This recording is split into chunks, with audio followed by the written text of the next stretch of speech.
जिन्हां दोस्तां दा दिल बहुत ज़्यादा घबरांदा है ना, पानी दी बार बार तलब करदे ने, उहदे पानी पीवन दे बावजूद उन्हां दा जिहड़ा ना लब खुशक रहिंदे ने, आपस विच ना चिपकदे ही रहिंदे ने। खुशकी इस हद तक हुंदी है। पानी पी पी के ना उन्हां दा पेट भर जांदा है, तो पानी पेट दे विच ढलकदा रहिंदा है, लेकिन उहदे बावजूद ना उन्हां दा दिल भी घटदा रहिंदा है। ते उन्हां दी ना कैफियत इह हुंदी है भी बीपी जिवें लो हुंदा है, बेहोशी ते गशी दी हालत दे विच जांदे ने। दिमाग भी उन्हां दा ना इस चीज़ तो मुतासर हो रहा होंदा, अखां दे अगे धुंधलापन ते हत्थां दे पैरां दी जलन, बहुत ज़्यादा जलन, और बेहद परेशान हुंदे ने इस गल तो। बेचारे दवाइयां खांदे ने, कैल्शियम दी पुड़ियां, कई कहंदे ने, कई मरीज आंदे ने जी इस दवाई बोतल लवाई डॉक्टर कोलों, तो उन्हें सानू आख्या जी हुण कुछ नहीं हुंदा, कमजोरी तुहानू बहुत ज़्यादा है। वो बोतल तो ताकत वाली लग गई है सानू, पर उस तो बाद मुड़ जिहड़ा साडा अशर है ना, वो साडे कोल पुछण वाला है। भी ना भुख लगदी है, ना पैरां दे तलियां दी अग इन्नी हुंदी, रातीं ठंडा यख पानी करीदा, उहदे विच कि 5 मिनट भे के असीं पैर रखी दे ने, फिर असीं झट सौने, घंटे बाद सानू फिर उहियो अमल करना पैंदा है। ਇਹ ਸਾਡਾ ਹਾਲ ਹੈ, ਤੇ ਰਾਤ ਸਾਡੀ ਇੰਨੀ ਮੁਸ਼ਕਲ ਹੈ। ਅਗਰ ਨੀਂਦ ਆਵਣ ਵੀ ਲੱਗਦੀ ਤਾਂ ਪਾਣੀ ਇੰਨਾ ਹੁੰਦਾ ਪੀਤਾ ਹੋਇਆ, ਮਸਾਨੇ ਦੇ ਉੱਤੇ ਲੋਡ ਹੁੰਦਾ ਸਾਡਾ, ਤੇ ਉਹ ਸਾਨੂੰ ਪਿਸ਼ਾਬ ਸ਼ੁਰੂ ਹੋ ਜਾਂਦਾ ਹੈ ਆਣਾ। ਉਹ ਇਸੇ ਹਾਲਤ ਵਿੱਚ ਸਾਰੀ ਰਾਤ ਹੀ ਗੁਜ਼ਰ ਜਾਂਦੀ, ਤੇ ਜਿਸਮ ਵੀ ਨਿਢਾਲ ਹੋਇਆ ਪਿਆ, ਬੜਾ ਕਮਜ਼ੋਰ ਤੇ ਬੜਾ ਸੁਸਤ। ਉਹਨਾਂ ਦੋਸਤਾਂ ਵਾਸਤੇ ਜਿਨ੍ਹਾਂ ਦੇ ਪੈਰਾਂ ਦੀਆਂ ਤਲੀਆਂ ਇੰਨੀਆਂ ਜ਼ਿਆਦਾ ਸੜਦੀਆਂ ਨੇ, ਹੱਥ ਇੰਨੇ ਜ਼ਿਆਦਾ ਸੜਦੇ ਨੇ, ਆਹ ਸਿਰ ਦੀ ਚੋਟੀ ਤੋਂ ਸੇਕੇ ਨਿਕਲਦੇ ਨੇ, ਦਿਲ ਘਬਰਾਉਂਦਾ ਹੈ, ਤੇ ਬੜੀ ਥੱਕੇ ਟੁੱਟੇ ਹੋਏ, ਪਸੀਨੋ ਪਸੀਨ, पंखे दे अगे भी होवन ना, तो फिर भी बेहद उन्होंने पसीना ही निचोड़ते ने, विखाते ने बेचारे आके भी आ वेखो जी पसीना किस हद तक सानू आ रहा है, इनकी की वजह हो सकती। भी पंखा असीं बंद भी नहीं करने, उहदे बावजूद थल्ले बैठे हैं, पसीना विखाते ने निचोड़ के। उन्हां दोस्तां वास्ते असीं तुहानू एक तरीका दसना है, संदल शरबत संदल। ये नुस्खा है, तो इहनूं तुसीं गौर नाल सुनना भी है। तो नुस्खे तो पहले तुसीं सारे यूट्यूब चैनल नूं सबसक्राइब कर लो, फेसबुक दा पेज भी फॉलो कर लो, ताकि तुहानू समझ ना आ सके तो तुसीं दोबारा भी साडे कोलों पुछ सको, सुन सको। साडा इहदे यूट्यूब इहदे स्क्रीन ते नंबर भी हुंदा है, तुसीं साडे नाल रात 8 बजे तो लैके 9 बजे तक राबता भी कर सकते जे। होर किसी मरज़ का भी साडे कोल तुसीं मशवरा कर सकते जे, जिस किस्म की तुहानू तकलीफ है, इंशाअल्लाह असीं तुहाडी खिदमत दे विच हाज़र रहांगे। तो नुस्खा तुसीं सुन लो। तुसीं 100 ग्राम संदल लैनी है। शरत यह है भी संदल 1 नंबर लक्कड़ होनी चाहिए, ਉਹਨੂੰ ਤੁਸੀਂ ਬੁਰਾਦਾ ਕਰਨਾ ਹੈ। ਸੰਦਲ ਨੂੰ ਜਿੰਨੀ ਬਾਰੀਕ ਕਰੋਗੇ ਉਨਾ ਜ਼ਿਆਦਾ ਉਹਦਾ ਅੱਛਾ ਰਿਜ਼ਲਟ ਨਿਕਲੇਗਾ, ਉਨਾ ਹੀ ਜ਼ਿਆਦਾ ਉਹਦਾ ਟੇਸਟ ਹੋਏਗਾ, ਉਨਾ ਹੀ ਉਹਦਾ ਜ਼ਾਇਕਾ ਵੀ ਹੋਵੇਗਾ, ਔਰ ਇੰਨੀ ਲਜ਼ੀਜ਼ ਔਰ ਇੰਨਾ ਖੂਬਸੂਰਤ ਇੰਨਾ ਖੁਸ਼ਗਵਾਰ ਸ਼ਰਬਤ ਬਣੇਗਾ ਤੁਹਾਡਾ ਕਿ ਤੁਸੀਂ ਜਦੋਂ ਢੱਕਣ ਖੋਲੋ ਕਰੋਗੇ ਨਾ, ਔਰ ਤੁਹਾਡਾ ਦਿਲ ਨਹੀਂ ਬਿਲਕੁਲ ਸਕੂਨ ਵਿੱਚ ਆ ਜਾਇਆ ਕਰੇਗਾ। ਤੇ ਪੀਵਨ ਨਾਲ ਤਾਂ ਐਵੇਂ ਹੈ ਨਾ ਜਿਵੇਂ ਗਰਮੀ ਦੁਨੀਆ ਦੇ ਸਾਡੇ ਵਾਸਤੇ ਆਈ ਕੋਣੀ ਦੀ, ਇੰਨਾ ਤੁਹਾਨੂੰ ਲੁਤਫ ਆਵੇ ਕਰੇਗਾ। तो मेरा भाई तुसीं 100 ग्राम संदल लैनी है, संदल 1 नंबर लैनी है, ਉਹਨੂੰ ਤੁਸੀਂ ਬੁਰਾਦਾ ਕਰਕੇ ਬਾਰੀਕ ਕਰਕੇ ਸਹੀ ਤੇ ਮਲ ਦਾ ਕਪੜਾ ਲੈਣਾ ਹੈ, ਬਾਰੀਕ ਸਫੇਦ ਰੰਗ ਦਾ ਕਪੜਾ ਲੈਣਾ ਹੈ। ਉਹਦੇ ਵਿੱਚ ਨਾ ਤੁਸੀਂ ਢਿੱਲਾ ਜਿਹਾ ਕਰਕੇ ਇਹਨੂੰ ਬੰਨ ਦੇਣਾ, ਸੰਦਲ ਨੂੰ ਬੰਨ ਕਰਕੇ, ਤੇ 1.5 ਕਿਲੋ ਤੁਸੀਂ ਅਰਕੇ ਗੁਲਾਬ 1 ਨੰਬਰ ਲੈਣਾ ਹੈ। ਉਹਦੇ ਵਿੱਚ ਤੁਸੀਂ ਇਹ ਸੰਦਲ ਨੂੰ ਭੇ ਕੇ ਰੱਖ ਦੇਣਾ ਵਿੱਚ, ਤੇ ਉਵੇਂ ਹੀ ਤੁਸੀਂ ਅੱਗ ਤੇ ਰੱਖ ਦੇਣਾ। ਇਹਨੂੰ ਰਾਤ ਭੇ ਕੇ ਰੱਖਣ ਦੀ ਜ਼ਰੂਰਤ ਨਹੀਂ ਹੈਗੀ, ਇਹਨੂੰ ਤੁਸੀਂ ਅੱਗ ਤੇ ਰੱਖ ਦੇਣਾ ਹੈ। ਇਹਨੂੰ ਚੰਗੀ ਤਰ੍ਹਾਂ ਉਬਾਲੇ ਦੇਣੇ ਨੇ, ਇੰਨੇ ਕੁ ਉਬਾਲੇ ਦੇਣੇ ਜੇ ਵੀ ਤੁਹਾਨੂੰ ਅਹਿਸਾਸ ਹੋਵੇ ਕਿ 1.25 ਕਿਲੋ ਰਹਿ ਗਿਆ, ਜ਼ਿਆਦਾ ਨਹੀਂ ਖੁਸ਼ਕ ਕਰਨਾ, 1.25 ਕਿਲੋ ਰਹਿ ਗਿਆ। ਉਸ ਟਾਈਮ ਤੁਸੀਂ ਇਹਨੂੰ ਥੱਲੇ ਲਾ ਲੈਣਾ ਹੈ। ਉਹ ਜਿਹੜੀ ਪੋਟਲੀ ਹੈ ਨਾ ਤੁਹਾਡੀ ਸੰਦਲ ਵਾਲੀ, ਉਹਨੂੰ ਤੁਸੀਂ ਚੁੱਕ ਲੈਣਾ, ਉਹ ਤਾਂ ਚੁੱਕ ਕੇ ਸਾਰਾ ਮੁਕੰਮਲ ਉਹਨੂੰ ਨਿਚੋੜ ਕੇ ਥੱਲੇ ਲਾ ਲੈਣਾ। ਉਸ ਤੋਂ ਬਾਅਦ ਤੁਸੀਂ 1.25 ਕਿਲੋ ਸ਼ੱਕਰ ਲੈ ਲਓ, ਚਾਹੇ ਤੁਸੀਂ ਚੀਨੀ ਲੈ ਲਓ, ਲੇਕਿਨ ਹਕਮਤ ਦੇ ਲਿਹਾਜ਼ ਨਾਲ ਤੁਸੀਂ ਸ਼ੱਕਰ ਦਾ ਇਸਤੇਮਾਲ ਕਰੋਗੇ, ਉਹਦਾ ਬਹੁਤ ਜ਼ਿਆਦਾ ਫਾਇਦਾ ਹੋਏਗਾ। ਸ਼ੱਕਰ ਲੈ ਲਓ, ਗੁੜ ਲੈ ਲਓ। ਇਹਨੂੰ ਤੁਸੀਂ ਜਿਹੜਾ ਅਰਕ ਜਿਹੜਾ ਤੁਸੀਂ ਸੰਦਲ ਵਾਲਾ ਬਣਾਇਆ ਹੈ ਨਾ, ਇਹਨੂੰ ਤੁਸੀਂ ਦੁਬਾਰਾ ਫਿਰ ਗੁੜ ਜਾਂ ਸ਼ੱਕਰ ਜਾਂ ਚੀਨੀ ਕੋਈ ਵੀ ਚੀਜ਼ ਤੁਹਾਡਾ ਜੋ ਦਿਲ ਮੰਨੇ, ਇਹਨੂੰ ਤੁਸੀਂ ਵਿੱਚ ਰੱਖ ਕੇ ਇਹਦੇ ਦੁਬਾਰਾ ਫਿਰ ਅੱਗ ਤੇ ਰੱਖ ਦੇਣਾ। ਇਹਨੂੰ ਤੁਸੀਂ ਚਮਚੇ ਨੂੰ ਹਿਲਾਈ ਰੱਖਣਾ, ਇਹਦੇ ਵਿੱਚ ਇਹ ਨਹੀਂ ਰੁਕਣ ਦੇਣਾ। ਅਗਰ ਤੁਸੀਂ ਰੋਕੋਗੇ ਨਾ ਤਾਂ ਜਿਹੜਾ ਸੰਦਲ ਦਾ ਟੇਸਟ ਜੇ ਨਾ ਉਹਨੇ ਸੜ ਜਾਣਾ, ਜ਼ਾਇਆ ਹੋ ਜਾਏਗਾ। ਇਹਨੂੰ ਤੁਸੀਂ ਹਿਲਾਈ ਰੱਖਣਾ ਹੈ। ਉਹਦੇ ਹਿਲਾਉਣ ਨਾਲ ਫਾਇਦਾ ਹੋਵੇਗਾ ਵੀ ਜਿਹੜੀ ਨਾ ਚੀਨੀ ਜਾਂ ਗੁੜ ਜਾਂ ਸ਼ੱਕਰ ਇਹ ਹੱਲ ਹੋ ਜਾਏਗੀ, ਇਹ ਆਪਦੇ ਨਾਲ ਅਸਲ ਕੁਆਮ ਵਾਲੇ ਪਾਸੇ ਚਲੀ ਜਾਵੇਗੀ।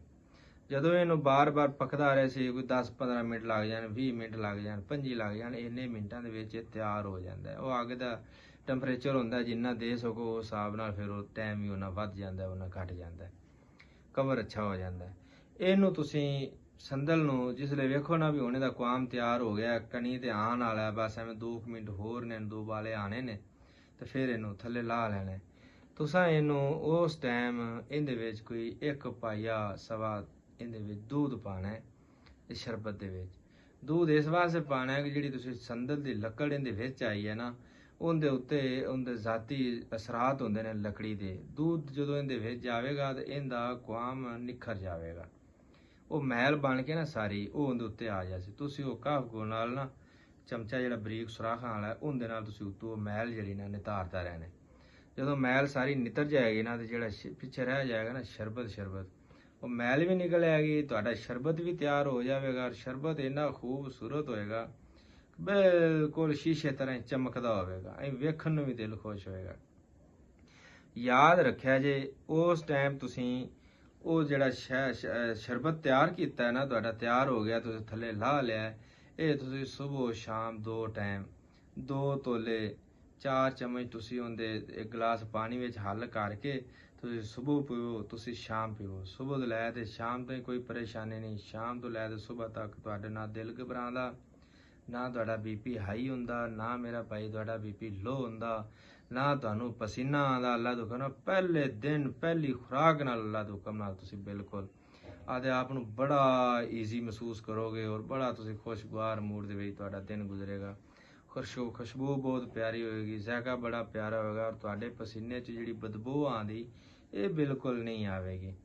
ਹਜ਼ੂਰ ਪਾਕ ਦਾ ਹੁਕਮ ਹੀ ਹੈ ਕਿ ਜਿਹੜਾ ਗੁਲਾਬ ਦਾ ਅਰਗ ਜਾਂ ਗੁਲਾਬ ਦਾ ਇਸਤੇਮਾਲ ਕਰਦਾ ਰਹਿੰਦਾ ਨਾ, ਉਹਦੇ ਪਸੀਨੇ ਵਿੱਚ ਉਹ ਸਮੈਲ ਨਹੀਂ ਆਉਂਦੀ ਹੈਗੀ। ਤੇ ਇਹਦੇ ਵਿੱਚ ਗੁਲਾਬ ਵੀ ਹੋਇਆ, ਗੁਲਾਬ ਦਾ ਅਰਕ ਵੀ ਹੋਇਆ, ਇਹਦੇ ਵਿੱਚ ਸੰਦਲ ਵੀ ਹੋਈ, ਇੱਕ ਇਜ਼ਾਫਾ ਹੋ ਗਿਆ। ਤੇ ਅੱਲਾ ਦੇ ਹੁਕਮ ਨਾਲ ਇਨਸ਼ਾਅੱਲਾ ਤੁਸੀਂ ਇਹਨੂੰ ਬਣਾਓ, ਇਹਦਾ ਤਿਆਰੀ ਕਰੋ। ਹਾਂ, ਇੱਕ ਗੱਲ ਜ਼ਰੂਰ ਯਾਦ ਰੱਖਿਆ ਜੇ, ਅਗਰ ਤੁਸੀਂ ਸੰਦਲ ਨੂੰ ਪੋਟਲੀ ਦੇ ਅੰਦਰ ਹੀ ਪਾਵੇਂ ਹੋਇਆ ਨਾ, ਤੁਸੀਂ ਇਹਨੂੰ ਜ਼ਿਆਦਾ ਉਬਾਲਾ ਦੇ ਦਿੱਤਾ ਨਾ, ਮਸਲਨ ਕਿ 1.5 ਕਿਲੋ ਪਾਣੀ ਪਾਇਆ, ਤੁਹਾਡਾ ਪਾਣੀ 3 ਭਾ ਰਹਿ ਗਿਆ, ਤੇ ਇਹ ਯਾਦ ਰੱਖਿਆ ਜੇ ਤੁਹਾਡਾ ਸ਼ਰਬਤ ਕੜਵਾ ਹੋ ਜਾਏਗਾ। ਜਿਹੜੀ ਉਹ ਲੱਕੜੀ ਹੈ ਨਾ, ਉਹ ਹੱਲ ਹੋ ਕੇ ਨਾ ਇਹਦੇ ਅੰਦਰ ਆ ਜਾਏਗੀ ਪਾਣੀ ਦੇ, ਉਹਨੇ ਤੁਹਾਨੂੰ ਕੜਵਾਹਟ ਦਿੰਦਾ ਹੀ ਰਹਿਣਾ। ਇਸ ਵਾਸਤੇ ਇਹ ਨਾ ਹੋਵੇ ਵੀ ਤੁਸੀਂ ਆਖੋ ਵੀ ਜ਼ਾਇਕਾ ਇਹਦਾ ਪੂਰਾ ਕਰ ਰਹੇ, ਇਹਦਾ ਅਸਰ ਅਸੀਂ ਫੁੱਲ ਕੱਢ ਰਹੇ ਹਾਂ, ਇਹਦੇ 'ਚ ਮੁਕੰਮਲ ਅਸਰ ਨਿਕਲ ਰਿਹਾ, ਉਹ ਅਸਰ ਨਾ ਕੱਢਦੇ ਰਿਹਾ ਜੇ। ਇਹਦਾ ਮਕਸਦ ਹੁੰਦਾ ਸਿਰਫ ਵੀ ਸਾਨੂੰ ਇਹਦਾ ਰੁੱਬ ਚਾਹੀਦੀ ਹੁੰਦੀ ਹੈ। ਉਹ ਰੁੱਬ ਜਦੋਂ ਆ ਜਾਵੇਗੀ ਉਸ ਟਾਈਮ ਤੁਸੀਂ ਇਹਨੂੰ ਥੱਲੇ ਲਾ ਲੈਣਾ। ਅਗਰ ਤੁਸੀਂ ਇਹਨੂੰ ਥੱਲੇ ਨਾ ਲਾਇਆ ਤਾਂ ਇਹਨੇ ਕੌੜਾ ਜ਼ਹਿਰ ਹੋ ਜਾਣਾ, ਫਿਰ ਤੁਹਾਡੇ ਕੋਲੋਂ ਪੀਣਾ ਮੁਸ਼ਕਲ ਹੋ ਜਾਏਗਾ। ਇਸ ਵਾਸਤੇ ਇਸ ਚੀਜ਼ ਦਾ ਖਿਆਲ ਰੱਖਿਆ ਜੇ। ਔਰ ਜਿਹੜੇ ਦੋਸਤ ਇਹ ਮੇਰੀ ਵੀਡੀਓ ਸੁਣਦੇ ਨੇ, ਇਹਨੂੰ ਸ਼ੇਅਰ ਜ਼ਰੂਰ ਕਰਿਆ ਜੇ। ਸਾਡਾ ਫਕਤ ਇੱਕੋ ਮਕਸਦ ਹੈ ਕਿ ਅੱਲਾਹ ਪਾਕ ਨੇ ਇਨਸਾਨ ਨੂੰ ਬੜਾ ਹੀ ਖੂਬਸੂਰਤ ਬਣਾਇਆ ਹੈ, ਬੇਹੱਦ ਖੂਬਸੂਰਤ ਬਣਾਇਆ ਹੈ। ਔਰ ਸਾਡੇ ਸਾਈਆਂ ਪਾਕਾਂ ਨੇ ਵੀ ਇਸ ਇਨਸਾਨ ਦੀ ਖਿਦਮਤ ਕਰਨ 'ਚ ਕੋਈ ਕਮੀ ਤੇ ਕੋਈ ਸ਼ੱਕ ਨਹੀਂ ਛੱਡਿਆ। ਏਡੀ ਖੂਬਸੂਰਤ ਬਿਆਨ ਇਸ ਸੂਰਤ ਨੂੰ ਬਿਆਨ ਫਰਮਾਉਂਦੇ ਨੇ, ਏਡਾ ਖੂਬਸੂਰਤ ਅੰਦਾਜ਼ ਨਾਲ, ਏਡਾ ਆਸਾਨ ਤਰੀਕੇ ਨਾਲ ਇਹਨੂੰ ਨਵਾਜ਼ਦੇ ਨੇ। ਜਿਹੜਾ ਬੰਦਾ ਨਹੀਂ ਵੀ ਮੰਨਣ ਵਾਲਾ ਹੁੰਦਾ ਨਾ ਇਸ ਗੱਲ ਨੂੰ ਵੀ ਇਨਸਾਨੀਅਤ ਬੰਦੇ ਦੀ ਕੀ ਚੀਜ਼ ਹੁੰਦੀ, ਉਹ ਸਾਡੇ ਸਾਈਆਂ ਪਾਕਾਂ ਤੇ ਆਸਤਾਨ ਆਲੀਆ ਖਰੇਪਰ ਸ਼ਰੀਫ ਤੇ ਜਦੋਂ ਬੰਦਾ ਜਾਂਦਾ ਹੈ ਨਾ ਜੀ, ਤੇ ਉੱਥੋਂ ਜਨਾਬ ਦੀ ਸੀਰਤ ਮੁਬਾਰਕ ਜਦੋਂ ਉਹਦੇ ਅੱਖ ਨਜ਼ਰ ਪੈਂਦੀ ਹੈ ਨਾ, ਤਾਂ ਉਹ ਖੁਦ ਆਖਦੇ ਨੇ ਕਿ ਇਨਸਾਨੀਅਤ ਇਹਦਾ ਨਾਂ ਹੈ। ਇਨਸਾਨ ਇਨਸਾਨੀਅਤ ਦਾ ਨਾਂ ਹੈ, ਸੂਰਤ ਦਾ ਨਾਂ ਨਹੀਂ ਹੈਗਾ।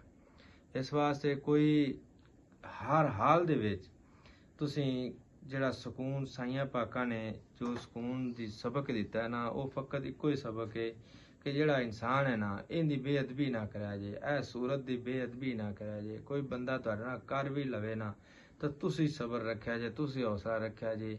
ਇਹ ਸੂਰਤ ਅੱਲਾਹ ਪਾਕ ਦੀ ਅਤਾ ਹੈ, ਇਹ ਅੱਲਾਹ ਪਾਕ ਦੀ ਸੂਰਤ ਹੈ। ਬੰਦਾ ਨਾ, ਇਹ ਰੂਹ ਦੇ ਨਾਂ ਨੇ, ਚਾਚਾ, ਤਾਇਆ, ਬਾਬਾ, ਦਾਦਾ, ਇਹ ਮਾਮਾ, ਇਹ ਸਾਰੇ ਜਿੰਨੇ ਨਾਂ ਨੇ ਇਹ ਨਾਂ ਹੈਗੇ ਨੇ ਰੂਹ ਦੇ। ਇੱਕੋ ਇਨਸਾਨ ਹੁੰਦਾ ਹੈ। ਤੁਸੀਂ ਵੇਖੋ ਇਨਸਾਨ ਕੋਈ ਵੀ ਹੈ ਨਾ, ਆਪ ਦੀਆਂ ਹਾਲਤਾਂ ਨਹੀਂ ਦੱਸ ਸਕਦਾ। ਪਹਿਲੇ ਬੱਚਾ ਸੀ, ਬਿਲਕੁਲ ਨਾਮੌਲੂਦ ਬੱਚਾ ਸੀ, ਫਿਰ ਰਿੜਨ ਲੱਗ ਗਿਆ, ਫਿਰ ਉਹ ਖਲੋਣ ਲੱਗ ਪਿਆ, ਫਿਰ ਉਹ ਬਹਿਣ ਲੱਗ ਪਿਆ, ਫਿਰ ਉਹ ਟੁਰਨ ਲੱਗ ਪਿਆ। ਉਹ ਟੁਰਦਾ ਟੁਰਦਾ ਕਿੰਨੀਆਂ ਹਾਲਤਾਂ ਦੇ ਵਿੱਚੋਂ ਗੁਜ਼ਰਦਾ ਹੈ। ਕੋਈ ਬੰਦਾ ਆਦੀ ਹਾਲਤ ਨਹੀਂ ਬਿਆਨ ਕਰ ਸਕਦਾ ਕਿ ਮੈਂ ਪਹਿਲੇ ਕੀ ਸਾਂ, ਅੱਜ ਮੈਂ ਕੀ ਹਾਂ, ਮੇਰਾ ਪੋਸਟ ਕੀ ਸੀ, ਅੱਜ ਮੇਰੀ ਕਿਹੜੀ ਪੋਸਟ ਹੈ। ਮੈਨੂੰ ਇਹ ਸ਼ੱਕ ਵੀ ਨਹੀਂ ਸੀ ਕਿ ਕੋਈ ਬੰਦਾ ਇਹ ਨਹੀਂ ਕਹਿ ਸਕਦਾ ਕਿ ਮੈਂ ਛੋਟਾ ਜਿਹਾ ਸਾਂ ਤਾਂ ਮੈਂ ਕਹਿੰਦਾ ਸੀ ਕਿ ਮੈਂ ਤਾਂ ਵਜ਼ੀਰ ਆਲਾ ਬਣਨਾ, ਤੇ ਮੈਂ ਵਜ਼ੀਰ ਆਜ਼ਮ ਬਣਨਾ। ਮੇਰਾ ਰੱਬ ਹੈ, ਜਿਹਨੂੰ ਜਿਹੜਾ ਨਸੀਬ ਅਤਾ ਕਰ ਦੇਵੇ ਉਹ ਅੱਲਾਹ ਪਾਕ ਹੀ ਇਸ ਰਾਤ ਨੂੰ ਬਿਹਤਰ ਜਾਣਦਾ ਹੈ। ਇਸ ਵਾਸਤੇ ਕੋਈ ਆਲਮ ਹੁੰਦਾ ਹੈ, ਕੋਈ ਮੁਫਤੀ ਹੁੰਦਾ ਹੈ, ਕੋਈ ਹਾਫਿਜ਼ ਹੁੰਦਾ ਹੈ, ਕੋਈ ਅੱਲਾਹ ਪਾਕ ਦਾ ਵਲੀ ਹੁੰਦਾ ਹੈ। ਬੜੇ ਪਿਆਰੀ ਮਖਲੂਕ ਮੇਰੇ ਅੱਲਾਹ ਪਾਕ ਦੀ ਹੈ। ਤੇ ਤੁਹਾਨੂੰ ਇਸ ਵਾਸਤੇ ਤੁਹਾਨੂੰ ਇਹ ਤਾਕੀਦ ਕੀਤੀ, ਗੱਲ ਕੀਤੀ ਕਿ ਇਹਨੂੰ ਹਕੀਰ ਨਹੀਂ ਜੇ, ਇਹਨੂੰ ਜਿੰਨੀ ਮੁਹੱਬਤ ਨਾਲ ਇਹਦੇ ਨਾਲ ਕਰੋਗੇ ਨਾ, ਇਹ ਸੂਰਤ ਨਾਲ ਜਿੰਨੀ ਮੁਹੱਬਤ ਕਰੋਗੇ ਨਾ, ਅੱਲਾਹ ਪਾਕ ਦਾ ਤੁਹਾਡੇ ਉੱਤੇ ਇੱਕ ਨੂਰੇ ਇਲਾਹੀ ਤੁਹਾਡੇ ਦਿਲ ਉੱਤੇ ਨਾਜ਼ਲ ਹੁੰਦਾ ਹੋਵੇਗਾ, ਜਿਹਦੇ ਨਾਲ ਤੁਹਾਡੇ ਦਿਲ ਨੂੰ ਇੰਨਾ ਇਤਮਾਨਾਨ, ਇੰਨਾ ਸਕੂਨ ਮਿਲੇਗਾ। ਅਸੀਂ ਤੇ ਮੇਰਾ ਭਾਈ ਜਿਹੜਾ ਤੁਹਾਨੂੰ ਨੁਸਖੇ ਦੱਸਣੇ ਆ ਨਾ, ਸਿਰਫ ਇੱਕੋ ਮਕਸਦ ਹੈ ਕਿ ਅੱਲਾਹ ਪਾਕ ਨੂੰ ਅਦਾ ਪਸੰਦ ਹੈ ਕਿ ਜਿਹੜਾ ਮੂਮਨ ਭਾਈਆਂ ਦੇ, ਇਨਸਾਨਾਂ ਦੀ ਖਿਦਮਤ ਵਾਸਤੇ ਮੁਖਲਸ ਜਿਹੜਾ ਬੰਦਾ ਖਿਦਮਤ ਕਰ ਸਕਦਾ, ਹੋਰ ਅਸੀਂ ਨਹੀਂ ਕਰ ਸਕਦੇ, ਇਸ ਨੁਸਖੇ ਦੀ ਸੂਰਤ ਵਿੱਚ ਤਾਂ ਕਰ ਸਕਨੇ ਆ। ਅਸਾਂ ਇੰਸ਼ਾਅੱਲਾ ਕਰਦਾ ਰਹਿਣਾ। ਤੁਸਾਂ ਇਹਦੇ ਤੋਂ ਜਿਹੜਾ ਬੰਦਾ ਵੀ ਇੱਕ ਵਾਰੀ ਬਣਾਏਗਾ, ਲੁਤਫ ਅੰਦੋਜ਼ ਹੋਏਗਾ, ਸਾਨੂੰ ਉਹਦਾ ਦਿਲ ਖੁਸ਼ ਹੋਏਗਾ, ਸਾਨੂੰ ਦੁਆ ਦੇਵੇਗਾ, ਤੇ ਉਹ ਜਿਹੜੀ ਤੁੰਦੀ ਦੁਆ ਹੈ ਨਾ, ਉਹ ਸਾਡੇ ਦਿਲ ਦਾ ਸਕੂਨ ਦਾ ਪੈਸ ਬਣੇਗੀ।